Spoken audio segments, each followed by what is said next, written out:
Hey guys, tonight we slip quietly into the rhythmic, ink-stained world of a medieval Korean scribe.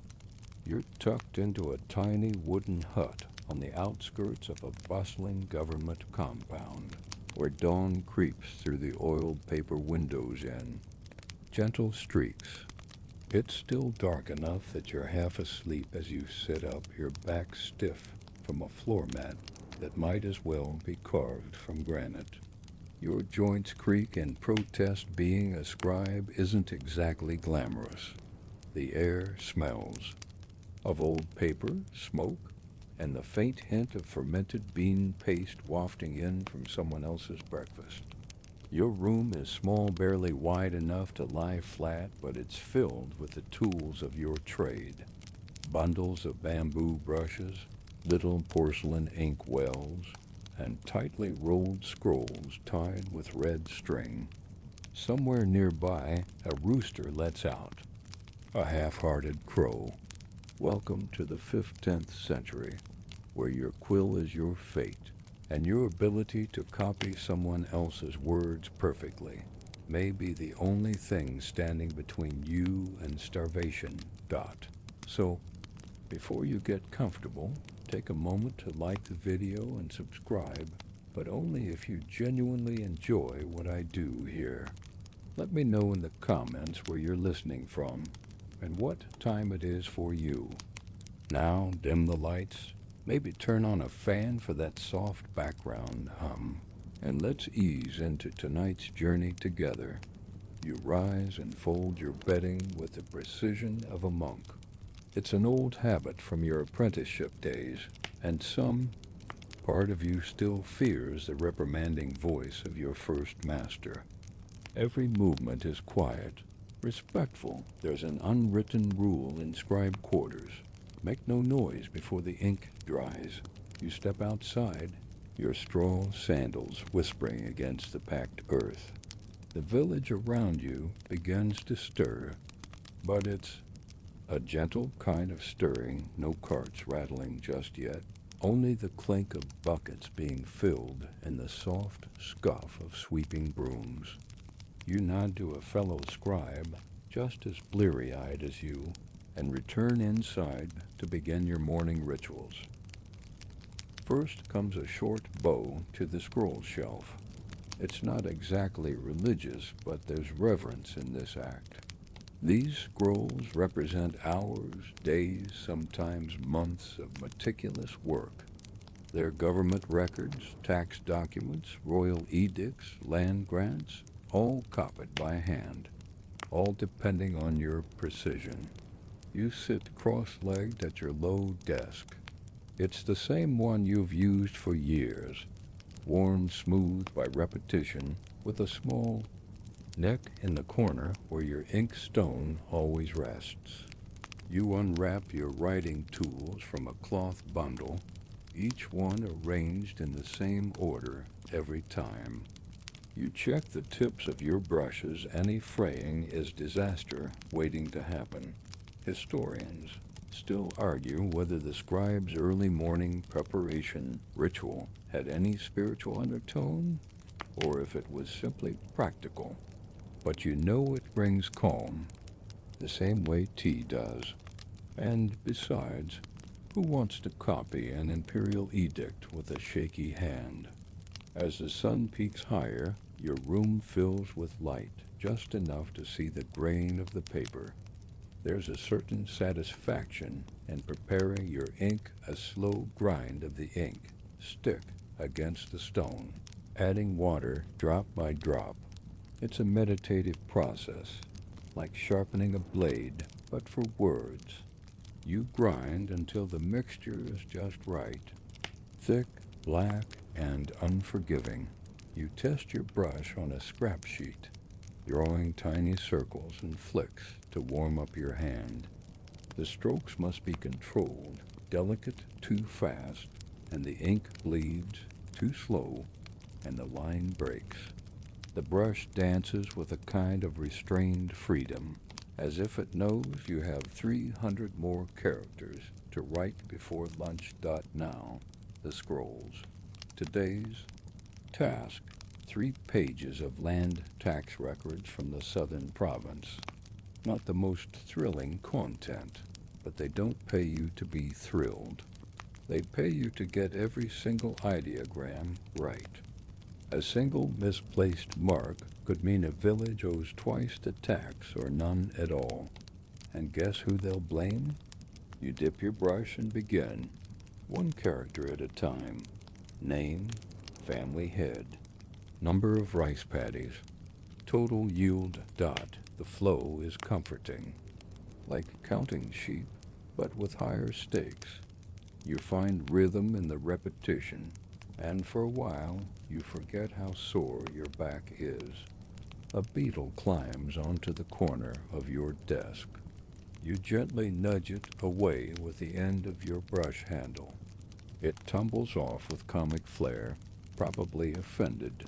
Now and then, your mind drifts to other scribes, some born into noble families, others, like you, scraping your way up from the dirt with nothing but ink-stained fingers and a talent for handwriting. Some even serve in royal courts, though their days are just as repetitive. Copy, translate, rewrite, repeat. You sigh and glance out the window. The rice fields stretch beyond the hills like an ocean of green, dotted with distant figures already, bent over their work. You wonder if any of them envy your dry indoor job. You decide probably not. But then again, at least you get to sit down dot as you turn back to your scroll. You realize your ink is drying faster than usual. The humidity's low today. That means you'll need to grind fresh ink more often, lovely. Another few minutes at the stone, turning that stub of an ink stick round and round, cursing softly under your breath while maintaining your monk-like serenity. That it's not even mid-morning yet. But you've already copied 73 characters, made 2 minor corrections, and resisted the urge to yawn more than 5 times. That's a productive start. And somewhere in the far-off capital, a royal official will one day read your work, completely unaware that you spilled tea on draft 1. You stretch your legs under the desk, joints cracking in quiet rebellion as your eyes blur slightly from staring too long at near-identical characters. It's time for the morning routine, not just the ink and scrolls, but the little rituals that keep you from losing your mind entirely. The ink has dried on your last column, and before you begin the next sheet, you reach for a wooden tray beside your desk. On it are the simple tools of refreshment. A clay cup of barley tea, barely warm now, and a rice ball wrapped in a wilted leaf. You nibble at it slowly. There's nothing glamorous about it, but in your world, flavorful is a luxury word. The rice is bland, the tea is thin, but it's familiar. That counts for something God as you eat. Your eyes trace the patterns carved into the wood of your writing desk. Faint grooves left over from past frustrations, accidental knife marks, and even some scratched-in poetry from a bored predecessor. One line reads, "A day of 10,000 words, a night of 10,000 regrets." Sounds about right. Your morning routine includes tidying your workspace, a surprisingly sacred act. Everything has its place. The brushes are to be cleaned and reset, the inkstone wiped with cloth, paper aligned. You've heard of scribes who don't bother with this level of neatness. They tend to work slower and spill ink more often. Some even had the audacity to blame the humidity for their crooked lines. Amateurs. There's also a bit of physical care involved. Your master once said, "A good scribe is half monk, half calligrapher," so you follow his advice. Before sitting, Back down, you do a few stretches, not that you'd ever call them that out loud. You lean, twist, roll your shoulders, rotate your wrists. None of this is documented in the official training scrolls, but you found it's the only way to keep from becoming a human statue by your mid-30s dot. The morning sun filters in with a gentler glow now, warming the wooden floor and sending golden streaks across your pile of paper. The lighting is perfect for now. That won't last, of course.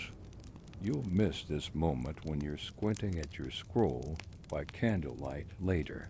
Before returning to work, you light a single stick of incense. It's not part of every scribe's morning, but you've always liked the way the scent of sandalwood blends with the ink. There's also a touch of superstition. This little ritual is supposed to bring clarity and ward off mistakes. Whether or not it works, well, historians still argue whether scribes relied more on spiritual habits or sheer caffeine and fear. With the incense drifting lazily upward, you begin another page. This one's a letter dictated by a minor official to his superior, full of honorifics and flourishes meant to make it sound more important than it is. You recognize the format instantly. Lots of titles, not much content. Still, the brush must flow like water, and you find the rhythm again. Your hand knows the characters better than your mind does. At this point, the muscle memory kicks in. Curve, press, lift, downstroke, flick. You're a dancer whose stage is a parchment, and your audience is asleep ideally. Literally asleep, unless they're checking for spelling. Somewhere outside, the clang of a blacksmith's hammer rings out, steady and far away. It blends with the rustle of trees and the occasional squawk of a hen. These sounds are your white noise. Without them, you'd probably go mad listening to the scratch of your own brush on paper. You pause for a sip of the now cool tea and let your eyes wander. There's a crack in the wall where a tiny spider weaves its morning routine, too. You watch it for a moment, spinning its silk with more elegance than half the calligraphy you've seen from junior clerks. You smile faintly. The spider doesn't care about formality. It just builds. Returning to your scroll, you adjust your posture. It's easy to slump, and once you do, the back pain announces itself like a drunk uncle at a village festival. So you straighten. You're not just a writer, you're a performer, and your performance is long, slow, and invisible to nearly everyone. Some scribes, you know, mumble the words as they write them, soft, low syllables, like a chant. You tried that once and got mocked for trying to summon demons with tax records. Still, it helped. So now you just mouth the words silently, like a whisper between you and the page. There's a satisfaction in knowing that what you're creating will be stored, perhaps read by generations to come, assuming the rats don't. Get to it first, or the fire, or some lazy clerk spilling soy sauce across an entire archive box. Still, you're right, because that's your role. Because in this kingdom built on hierarchy and duty, you've carved out a place for yourself, ink-stained and overlooked. Maybe, but essential dot by now. The page is nearly done. You carefully review your work, scanning for inconsistencies. There's one brush stroke slightly crooked, just slightly. A tiny wobble. You debate fixing it, but too much correction can make it worse. Instead, you do what scribes have done for centuries. You mark the correction with a dot, note the intended meaning, and move on. It's not perfection, but its honest dot, and maybe, just maybe, someone in the far future will read this line and appreciate your tiny dot of admission. You gently blow on the last few lines to dry the ink, then place the scroll aside to cure completely. That's one more done. 24 more today. Maybe 25 if you skip lunch. A wild thought flickers through your mind. What if you became a poet instead? Wrote only for pleasure, free of format and obligation? You smirk. That would be the quickest way to starve. Still, the idea lingers as you reach for your next sheet of paper, the incense curling above you like a question mark in the air. You set aside the completed scroll and turn your attention to the quiet labor for preparing your tools once again. A fresh page means fresh ink, and you reach for the thick black stick sitting beside your stone. There's a peculiar joy in the act of ink grinding a moment to pause and collect your thoughts. You swirl the stick against the surface in slow circles, letting the scent of pine, soot, and glue rise gently into the air. The sound is soft and gritty, like distant waves lapping. Against stone dot, your brush lies nearby, resting on a carved jade holder. You'll need to reshape the tip before dipping it into the ink, making sure it forms the perfect tapered point. These brushes are not disposable, not like modern pens with their clicky arrogance. Yours is made of weasel hair, bound tightly, and worn smooth from years of use. You've named it, of course you have, Little Fang. Not very poetic, but apt. It bites the paper just right. Paper itself is a luxury. You handle each sheet as though it might disappear at any moment. Thick yet supple, with a soft yellow tint, Korean hanji is made from the inner bark of the mulberry tree. It's strong, enough to outlast the writer, sometimes even the dynasty. Historians still argue whether its durability was intentional innovation or fortunate accident. Either way, you've come to appreciate how it forgives your occasional blot or hesitation.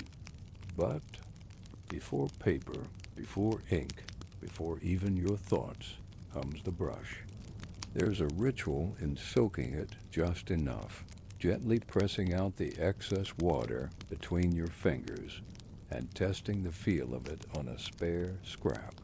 You make a few lazy loops, some idle ideograms, and maybe a quick caricature of your supervisor. The resemblance is uncanny. You smirk. Once satisfied, you line up your tool's brush on the right, ink stone in the center, scroll just ahead, and feel like a conductor readying for a very slow, very bureaucratic symphony. The morning's stiffness has ebbed away, replaced by a curious calm. You could do this forever. Actually, you might. Each document you copy requires precision. No blotting, no crossing out. Mistakes are corrected with notes or fresh copies, but corrections are frowned upon. That's why your tools matter more than pride. A frayed brush can derail your entire day. A cracked ink stone well, let's not even joke about that dot today single quotes S scroll is an account of a merchant's inventory, bound for review by a provincial inspector.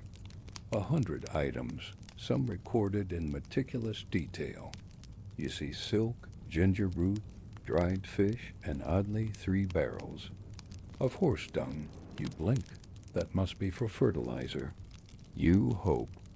You underline it with extra care, just in case someone thinks it says jade figurines later. This kind of list isn't glamorous, but it requires a specific kind of focus. You find your rhythm in the repetition. Name, quantity, origin, destination. One character after another, each stroke exact, each brushful measured. It's like rowing a boat across a very still, very inky lake. Some of your fellow scribes swear by different materials. One insists on deer hair brushes, another insists on homemade ink. One poor soul tried using bamboo fiber paper cheaper. Yes, but it bled like a wounded fish. He's now assigned to copying birth records in a drafty storeroom. Don't be like him. The ink today feels especially smooth an accidental blessing, maybe due to the weather. You've learned to notice these small mercies. They keep the job bearable, like when your ink stone doesn't dry too fast, or when you find the flow and finish a scroll without once lifting your elbow off the desk dot as you copy. You think about your tools and how they outlive their owners. Some scribes pass down their brushes like family heirlooms, the way some pass down swords. There's honor in craftsmanship, whether you're building a roof, farming rice, or writing about how much rice someone else farmed. Your scrolls might never be displayed in a palace, but they matter. This is the empire's machinery, paperwork, bureaucracy, and endless recording. Without it, who owns what? Who paid their dues? Who sent those 3 barrels of horse dung? The artistry of your work is quiet, not flashy calligraphy designed to impress nobles or poets. But there's a beauty in the spacing, the rhythm, the balance of black on parchment. You once overheard a passing noble describe it as dull as rainwater. You were offended until you remembered how soothing rainwater is. Another document finished. You lift your brush slowly, watching a bead of ink fall into the margin. Close call. You blot it with cloth before it spreads. Crisis averted. You don't even flinch anymore. It's just part of the flow. There's a saying among scribes, if you must pause, clean your brush. You do just that, rinsing little fang in a shallow dish, then reshaping the tip between your fingers like a potter forming clay. You pat your paper stack. Still plenty left. Of course, outside, a bird sings. You consider writing down the sound phonetically, just for fun, but think better of it. Someone might think it's a new kind of grain. Your supervisor passes by the door but doesn't enter. That's good. It means you're trusted, or at least not on the mistake list this week. You've seen how he corrects scrolls. A big red brush and the loudest size in the province. You glance at the inkstone, now worn slightly more on one side. A reminder that even stone changes under constant use. Like your dots, so you pick up your brush, dab the ink just right, and lean in close. To begin again, one stroke, one word, one scroll closer to something that might outlast you. You shift slightly in your seat, the woven mat beneath you crackling like old parchment.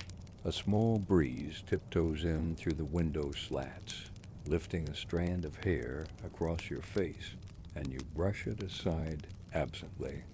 Your scroll is finished, your ink refreshed, your brush shaped to a fine point.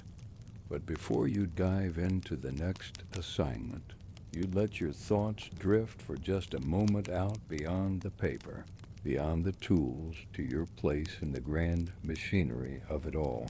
You're not just a scribe. You're a thread in a vast and intricate web of order. In the Joseon dynasty, everything has its place. The farmer tills, the scholar studies, the noble governs, the scribe. Well, the scribe documents the whole thing. You, my friend, are bureaucracy incarnate. Being a scribe means more than copying words. You're a bridge. between kings and peasants, policy and practice, spoken commands and their inked records. If the palace is a body, you're one of its nerves, quiet, unseen, but absolutely necessary. If you twitch, the wrong toe moves. And if you twitch too often, well, someone else becomes the nerve, the Confucian system that shapes your world. Values, order, obedience, and learning. Writing is a sacred act here, not just because it records wisdom, but because it is wisdom. To know how to write is to know how to think. This gives you power, but the subtle kind. Not sword-wielding, decree-issuing, crowd-commanding power.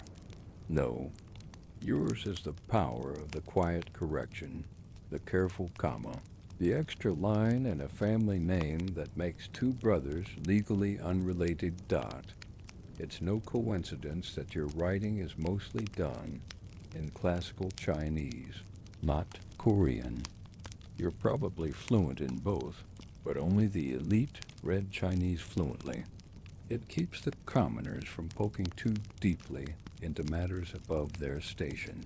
It also makes you indispensable. If someone wants to elevate a farmer's land deed to an official record, they need you. If a provincial governor wants to report rice yields to the king, they need you. And if a merchant wants to forge a tax exemption, well, someone needs to not be you. Still, it's a heavy responsibility. One misplaced ideogram and a man might lose his land. One ink blot in the wrong place and a noble's name is dishonored. That happened once a poor apprentice forgot to lift his brush at the right moment. What was meant to read peaceful envoy became drunken envoy. Guess how that went over at court? Historians still argue whether scribes were considered more scholar or servant. It likely depended on who you asked.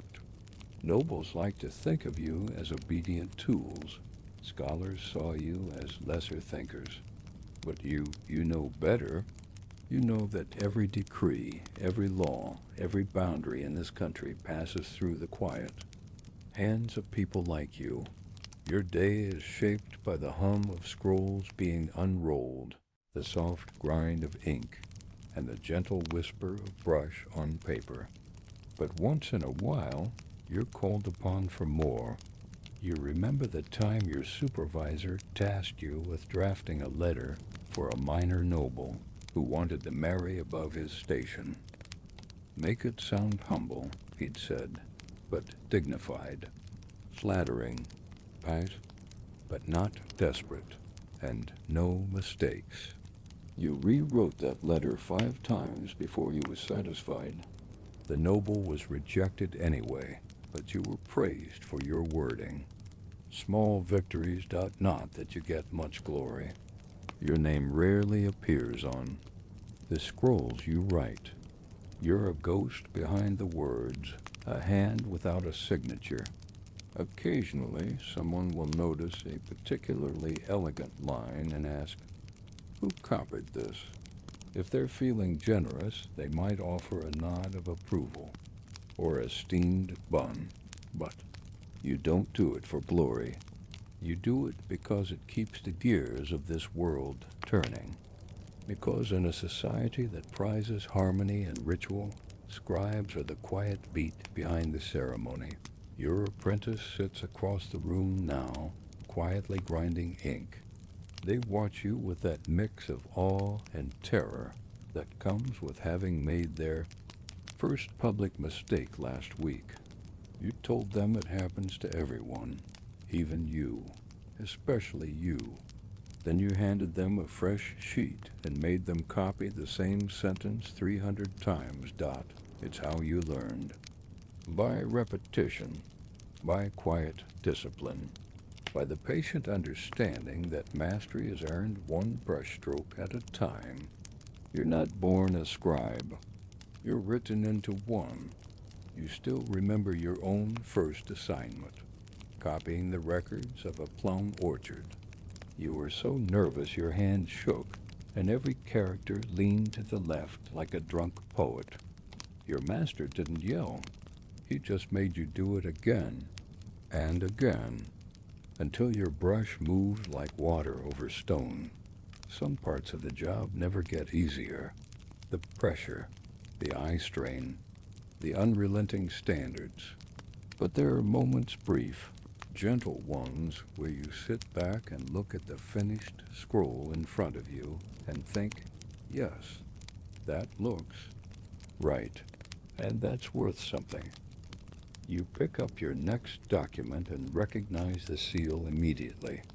It's from a magistrate's office, a land boundary dispute. Joy, these are the hardest. So many names, so many measurements, so much potential. For two families to come to blows over a missing half-meter of rice. Patty, you'll have to be precise, diplomatic. Probably invent a neutral phrasing that implies shared blame. You smile grimly. It's a strange thing, wielding words like bandages and blades at the same time. You draw your brush across the paper, beginning the first line with a formal header. And just like that, you're back in it. A quiet scribe, an invisible bridge, the glue of an empire, armed with nothing but mulberry paper and a weasel-haired brush. Your wrist flexes slightly as you begin the header line of the magistrate's scroll formal, dense, full of weight. This isn't like writing about bundles of radishes or jars of fermented soybean paste. This is land, territory, ancestral soil. Entire family names rise or fall by what you write in the next few lines. Every brush stroke must be deliberate. You exhale, slow and measured, letting your breath guide the flow. Curve, press, lift. Again. Repeat. The structure of the writing isn't just aesthetic, it's symbolic. Each character occupies its own imaginary square, spaced evenly, balanced, like tiny stone pillars in a temple courtyard. There's elegance in uniformity. In the Joseon era, this isn't just writing. This is calligraphic geometry. Each document you produce follows a strict hierarchy. At the top, a formal heading, date, location, name of the governing official issuing the decree. Then the body, in precise order, names of disputing parties, parcel numbers, if available, detailed measurements right down to a quarter span of a patty width between the two western markers. Finally, the conclusion, either a ruling or more often a request for further investigation. The magistrate's way of saying, I'm not touching this until someone else touches it first. But this format isn't just bureaucratic, it's ceremonial. It follows Confucian ideals of order and hierarchy. Even the shape and placement of your characters convey respect. To write something out of line literally or socially is to court disapproval, or worse, a redo. You remember a former scribe who got careless and placed a noble's name before a king's advisor in a scroll. A tiny misordering of lines and offense taken, a job lost. The paper was burned. The scribe was not, but he was reassigned to inventorying poultry for a year. Brutal, and yet, sometimes you can't help but feel a twinge of rebellion, a hidden flourish in a tail stroke, a subtly artistic curl on a common ideogram. Nothing blatant, just your signature, hidden in plain sight. Will anyone notice? Hopefully not. Will it keep you sane? Probably. Historians still argue whether scribes consciously infused their own personalities into official writing or whether these tiny, Inconsistencies were just the product of long hours and fatigue. You know the truth, a little of both. You pause your brush midair to admire the half-finished page. It's clean, sharp, like polished obsidian. You allow yourself the tiniest of nods. No mistakes yet. The afternoon light begins to shift, casting long shadows across the scroll. You adjust your seating, grateful for the extra cushion someone left behind last week. Probably the apprentice. You made fun of it at the time, but now? Now your spine is writing thank you poems in Morse code.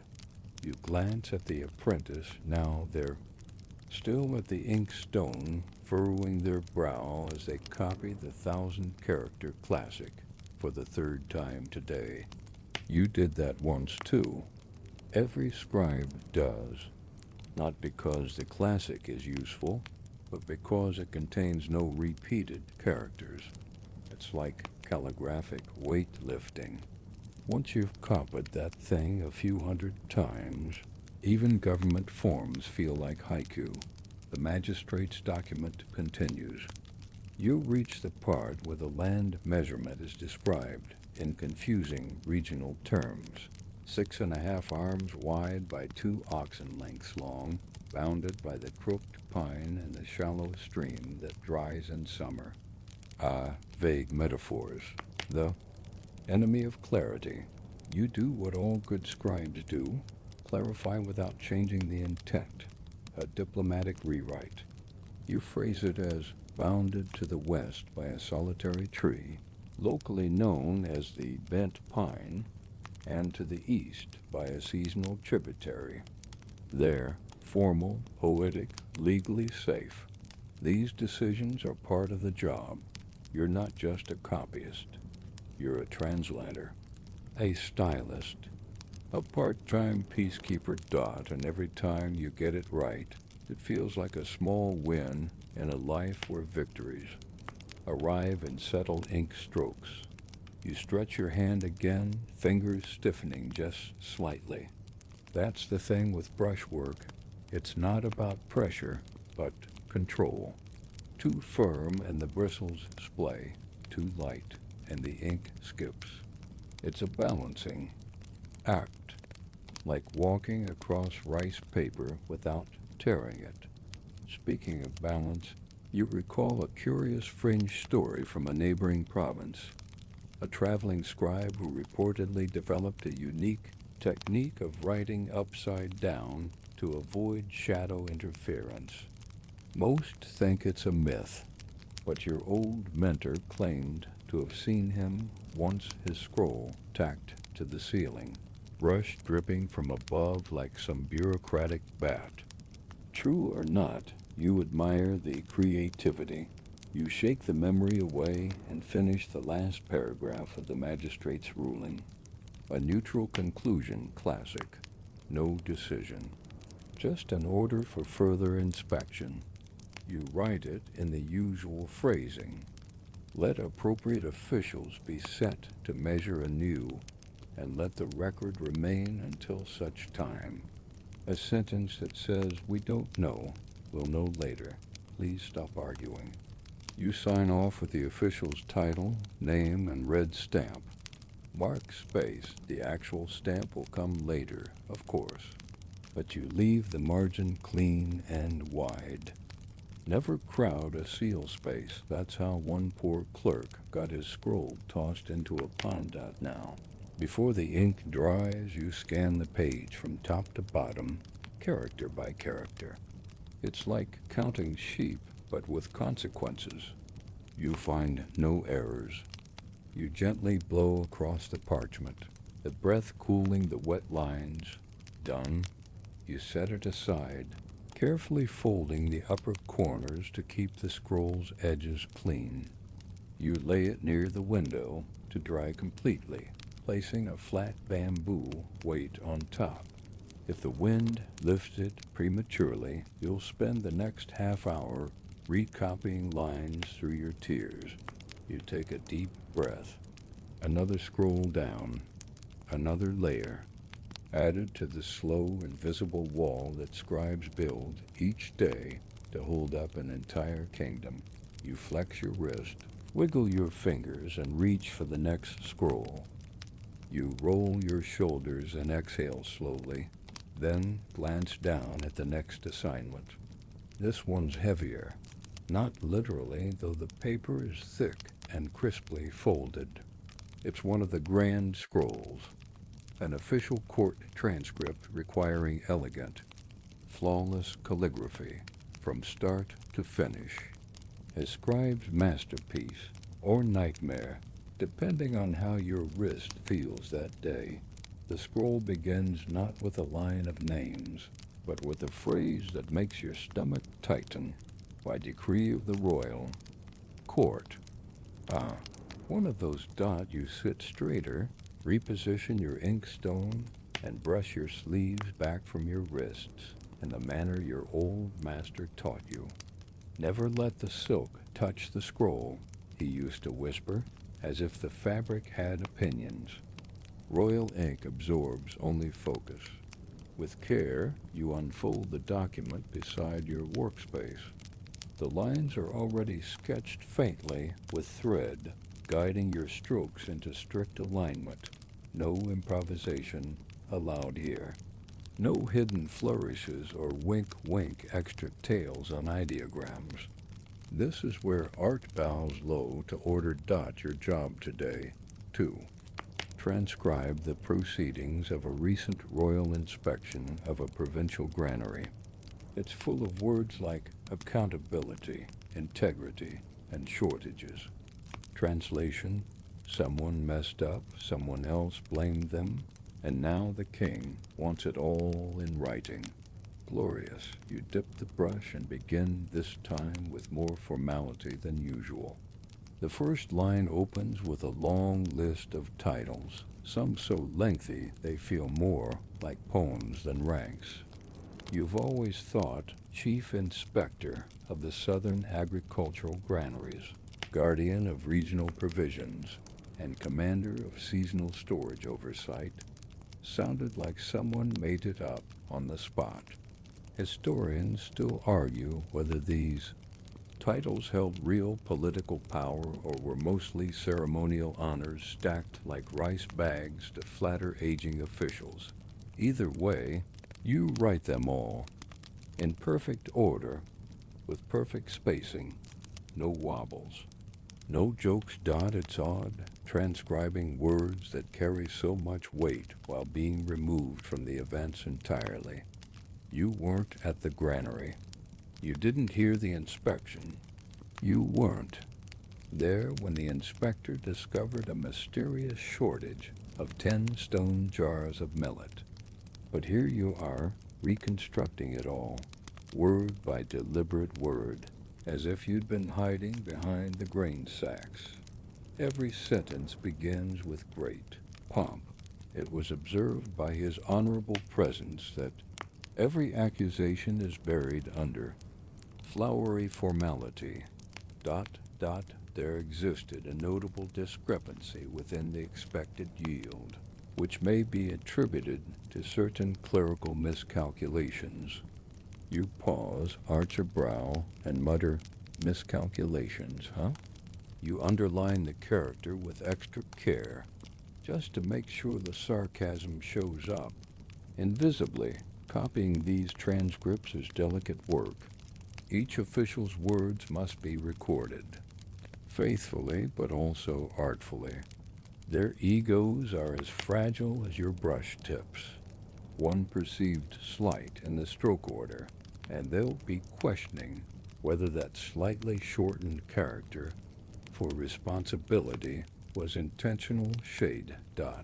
So you go slow. You let your brush glisten with just the right amount of ink thick, but not puddled. You anchor your wrist just above the desk and let your fingers do the dance. Twist, lift, settle. The brush obeys. Some say it takes a decade to truly master a court scroll. Others say you never stop learning. Your old mentor would scold. The moment you think you've mastered it is the moment your ink runs dry mid-sentence. You copy line after line, witness testimony, counter statements, the voice of a trembling grain counter who claims the missing millet may have been misplaced during festival preparations. Unlikely, but charming. Occasionally the margins contain annotations from the inspector himself, written in faster, more informal script. Your job is to translate that tone, too. It's not just about the words, it's about their spirit. If his note says check with local elders, you can't write it in cold bureaucratic phrasing. It must match the nuance. So you go with further clarity to be sought from respected community figures. Sounds important. Means the same thing. You pause briefly to rest your hand.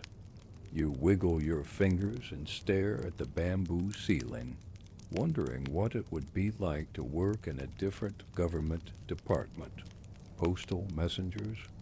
At least they get exercise. Treasury counters? Probably more secure, but imagine all the beef. Counting. You chuckle softly. Ink or numbers, we all suffer in silence. Back to the scroll. The next section is a summary. All findings sealed with the inspector's stamp. You leave a clean square of paper blank, knowing the stamp will arrive later. It's carved from cinnabar stone, dipped in red paste, and slammed down with the weight of imperial confidence. That sound, the thunk of stamp on paper, is a strangely satisfying punctuation mark in your world dot. Before finishing, you review every single line. No skipping, no trusting memory. Even a simple stroke out of place could lead to confusion, or worse, duplicate effort. You wouldn't wish that fate on your laziest coworker. Well, maybe one of them. The one who always pretends he's studying. Confucius to get out of assignments. You roll your eyes. You find a tiny blot near the term for inventory. You pause, consider your options, and mark it with a minute correction note beside the character, enough to signal care, not sloppiness. It's a dance between ego and humility. The ink humbles you. Always, scroll finished, you stretch. Your shoulders pop like old floorboards, but you smile. This one was clean, elegant. The inspector's clerk might even compliment it when he sees it, though probably not to your face. You lay the scroll flat near the others, weighed with a polished stone. It glows faintly in the afternoon sun, a quiet monument to an invisible job well done. You glance at the pile of assignments still ahead. Some are light temple donation logs. Some are complex inheritance disputes. But this one, this royal scroll, stands apart. It's your masterpiece of the day. By now, the sun has drifted toward the western ridge, casting gold across the room and shifting the shadows of your tools like a slow sundial. The air is warmer than it should be for this time of year, and the scent of mulberry and ink is heavier now, more earthy than fragrant. You roll your wrist again, then lift your next scroll with a familiar sigh. This one's a temple donation registered dot. Compared to royal decrees or land disputes, donation logs are almost pleasant, peaceful, even. No arguments, no forged signatures, just people giving grain, coins, or handmade offerings in exchange for merit, blessings, or a better shot at the afterlife. You unroll the page slowly. Right away, the handwriting from the field clerk catches your eye thick, uneven, and unusually flowery. You squint. Is that supposed to be the character for chickens or pearls? It's probably chickens. You hope you smooth the parchment with a practiced palm, Set your ink and begin.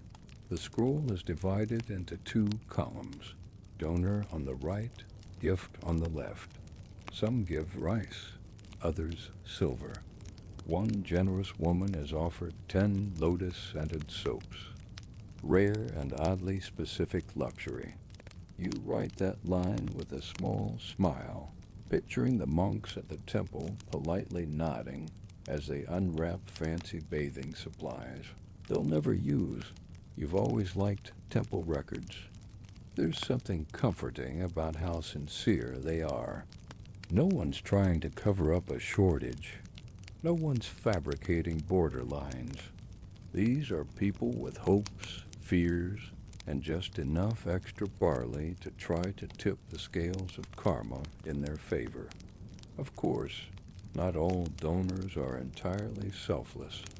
One noble's name appears here 3 times in bold script, always attached to increasingly elaborate gifts, bronze lanterns, a prayer drum, and finally a painted tapestry of the Buddha, seated in front of himself oddly. You pause at that. 1.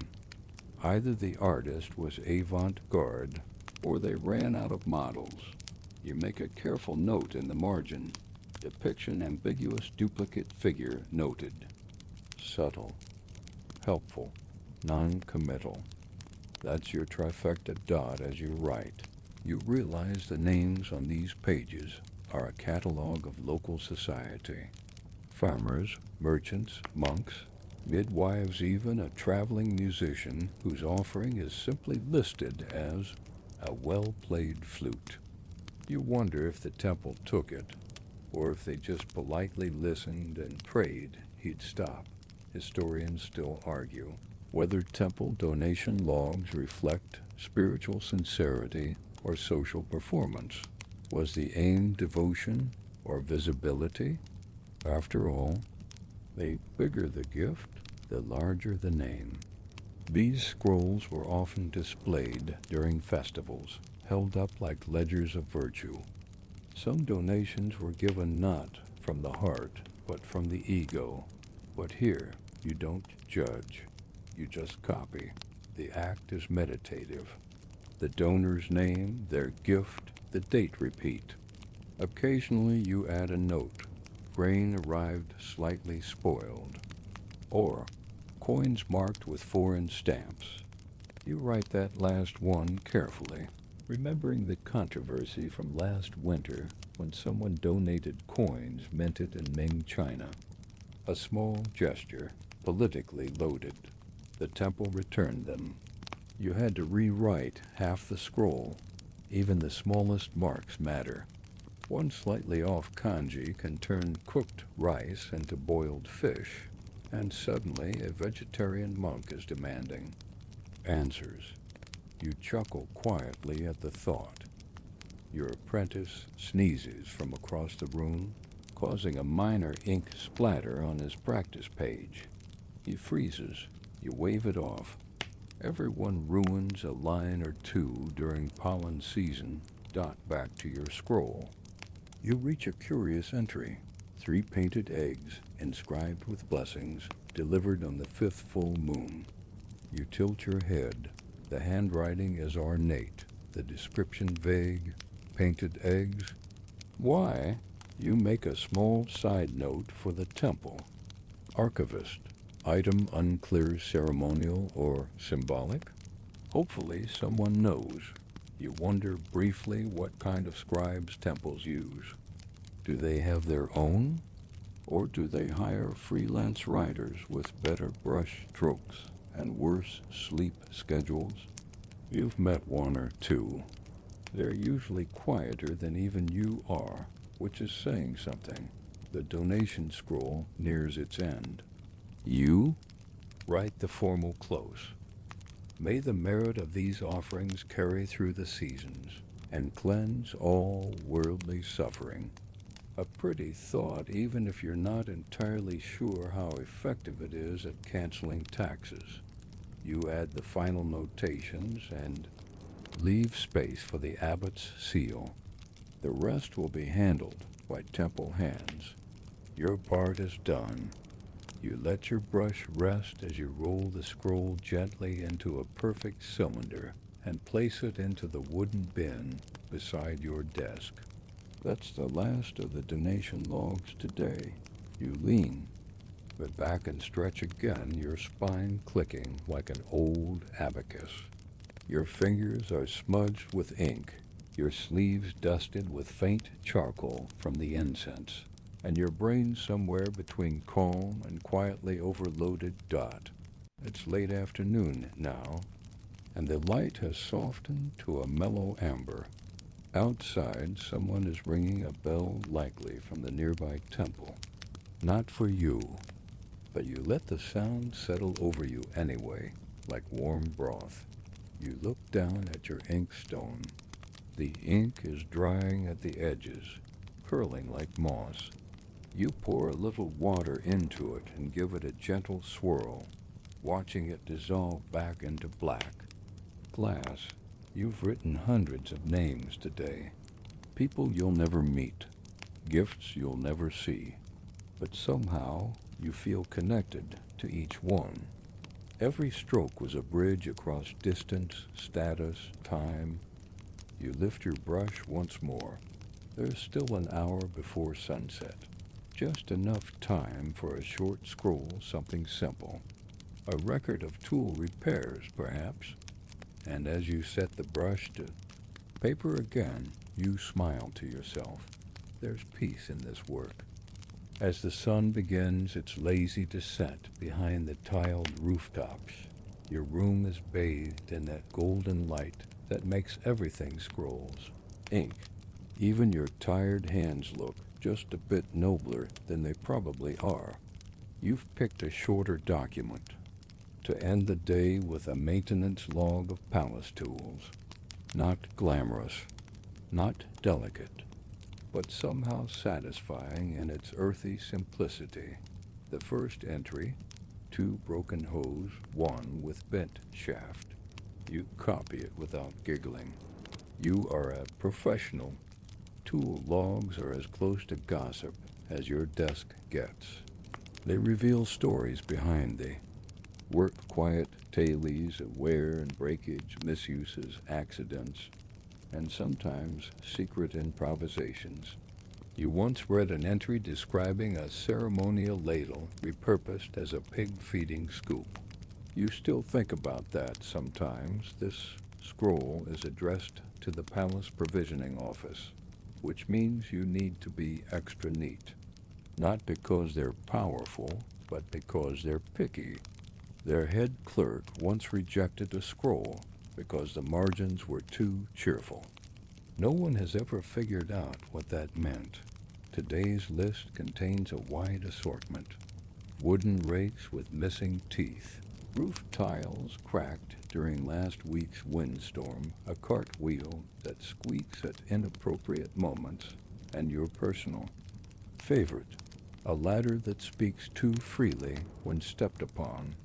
Clearly, someone got poetic with their field notes.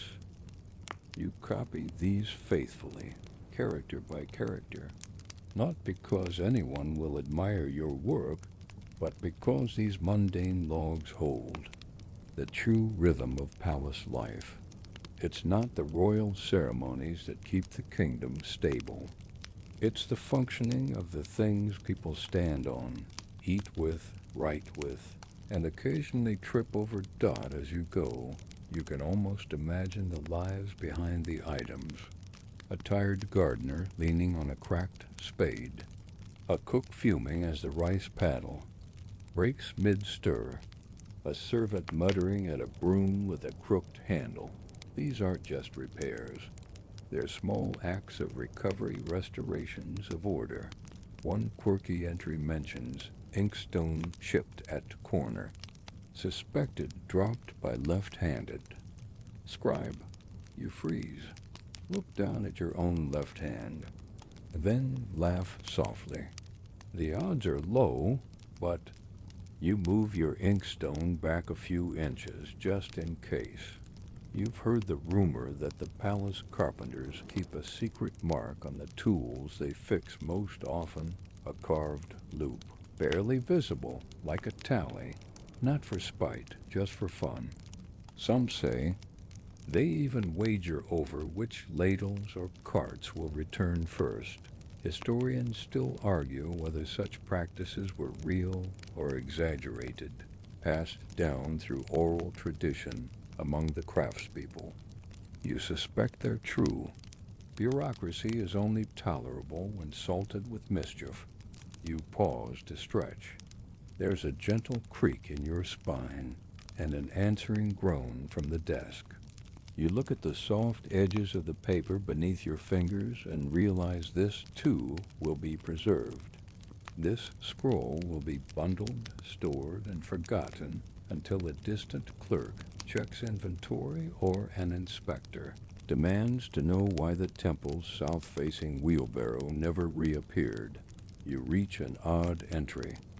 One ceremonial fan, shredded by cat. You blink, reread it. Yes, definitely cat. You write it down, careful not to smirk, too obviously. There's a story there, but you'll never know it. You imagine the poor scribe who tried to explain it to the quartermaster.